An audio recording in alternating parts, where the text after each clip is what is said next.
Assalamualaikum warahmatullahi wabarakatuh. Nama saya Ahmad Fahri Banurea, NPM 19051607060. Baiklah, saya akan menjelaskan profil usaha dagang jasa sebenar. Usaha dagang jasa sebenar adalah usaha dagang yang menjual bahan pokok dan atau sebagainya dalam bentuk eceran maupun grosiran. Usaha dagang jasa sebenar berdiri dari tahun 2005 yang didirikan oleh Pak Juki. Awalnya beliau hanya menjual bubuk kopi dan sampai sekarang terus berkembang menjadi salah satu grosir terbesar di Kecamatan Medan Marela. Usaha dagang jasa sebenar memiliki kerjasama yang cukup luas, yaitu kerjasama dengan perusahaan rokok Surya, perusahaan Aqua, perusahaan beras Bulog, dan sebagainya. Hingga saat ini UD Jasa Sebenar sudah memiliki 2 cabang, yaitu di Medan Marelan Pasar 1 dan Medan Tembung Pasar 4. Struktur usaha dagang jasa sebenar, yaitu yang pertama paling atas yaitu CEO atau owner, yaitu Pak Juki sendiri, dan memiliki 2 kepala toko, yaitu kepala toko di Marelan dan kepala toko di Tembung.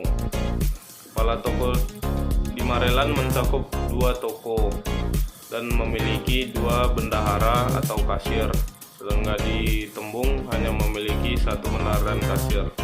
Dan pada bagian paling bawah yaitu karyawan yang melayani konsumen atau melakukan pelayanan servis terhadap konsumen langsung.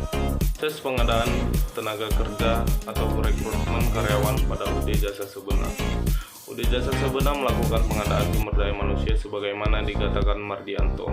Diartikan sebagai suatu proses untuk mendapatkan calon karyawan yang memiliki kemampuan yang sesuai dengan kualifikasi dan kebutuhan suatu organisasi atau perusahaan.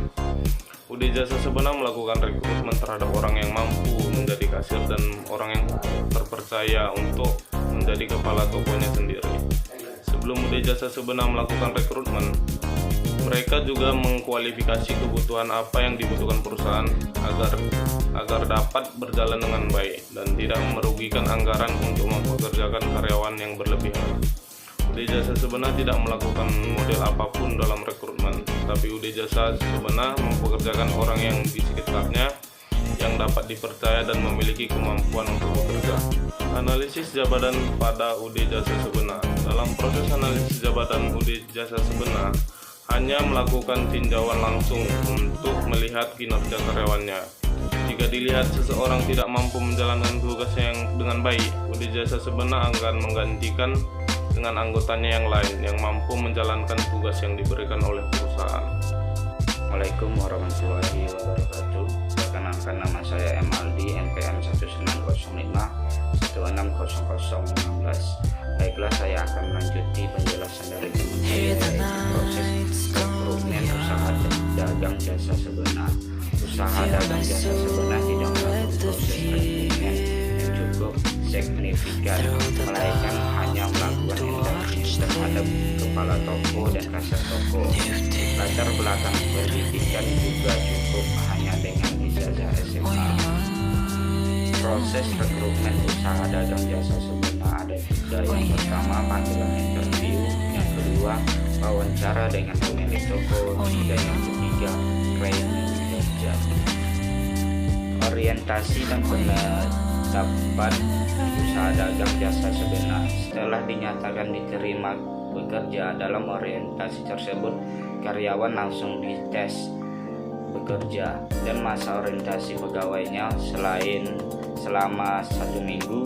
Setelah 1 minggu melewati orientasi, pegawai langsung bekerja seperti biasa di tokonya masing-masing. Pada penempatan, pegawai ditempatkan sesuai dengan lamaran yang ditujukan pelamar dan ditempatkan oleh pemimpin. Memutuskan hubungan kerja di usaha dagang jasa sebenar.